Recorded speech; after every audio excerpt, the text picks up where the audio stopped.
Hello friends, welcome back to Analyzing Stock Market. So today I'll be talking about XAU USD, that is gold USD pair, and we'll do the forex analysis for 1st to 5th September 2025.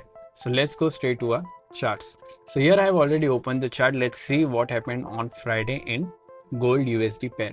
So here on Friday we can see 0.89% positive move. 3447.43 was the closing on Friday.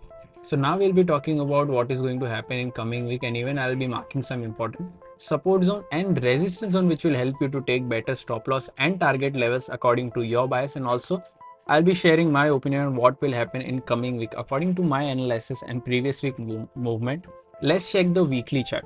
So here I have already opened the weekly chart, and as you can see in this weekly chart we can see a bullish candle. This is a bullish candle of the last week, and we can see a big body, a small lower wick, and a very small upper wick. Here if I talk about the stochastic RSI is currently running at oversold area, which indicates us a positive move in gold. But remember, we should not always or rely only on indicators. We should also look for other factors which also moves the pair, like any news events or any such incident or any important data that is going to be released during that week or during that month. So now let's go and mark some important support zone and resistance zone on a one-day chart. Before that, if you haven't subscribed to my channel, do consider subscribing to my channel. So here this is a one-day chart, and in this one-day chart we can see a positive move, a positive good upside trend. And here I have already marked some important support zone and resistance zone. So let's talk about the support zone and resistance zone. First, the closing is around 34.47. Here the direct support is around 34.25 and direct resistance is 34.50. After direct support, there is a support of 34.03 and then 33.75.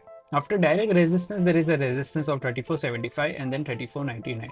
So these are two important support zone and resistance zone which will help you to take better trades during this week and also for the coming days. So always check for better stop loss and target area. Also, if you're from India and thinking that how can I trade forex market from India, then I have already shared two prop firm links in the description. You can open your account from there and get funded.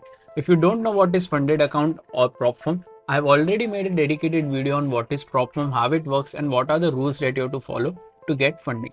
Everything is available on my forex playlist. Do consider checking that out. Let's now talk about my opinion in gold USD pair of this for this week. So according to the previous week closing, I'm expecting a negative move in this range, that is 34.25 to 34.50. I'm expecting a closing in this range. If you're going for a short trade, then only look for a short trade once 34.25 gets breached and a one-day candle gets closed below this, then we can go for a short till 34.03. If the stock or if the pair remains in this range, that is 34.25 to 34.50, then this is a no trading zone, so we don't need to trade in this range. If you're going for a long trade, then only look for a long trade if this candle 34.50.07 gets breached, this level 34.50 gets breached and a one-day candle gets closed above this, then we can go for a long till 34.75. Until there, we should look and wait for the levels and a good breakout with the closing of a one-day chart, then we can go for a long or a short position. My expectation is a sideways move in this range, which is a no trading zone. What are your expectations? Do let me know in the comment section. And if you did like my analysis, then don't forget to like, share and subscribe to my channel. Thank you.